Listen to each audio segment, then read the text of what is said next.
Ko lagi ay long sleeves na t-shirt at faded na lonta.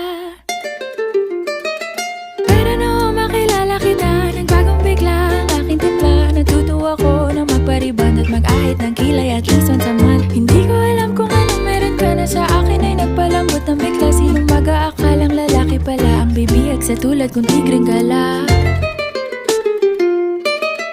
Kahit ako'y titibo-tibo, puso ko ay titibok-tibok pa rin sa'yo.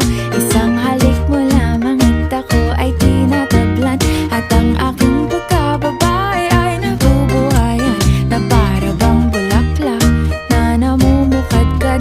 Dahil alaga mo sa dilig at katamtamang sikat ng araw-araw mong pag-ibig sa aking buhay.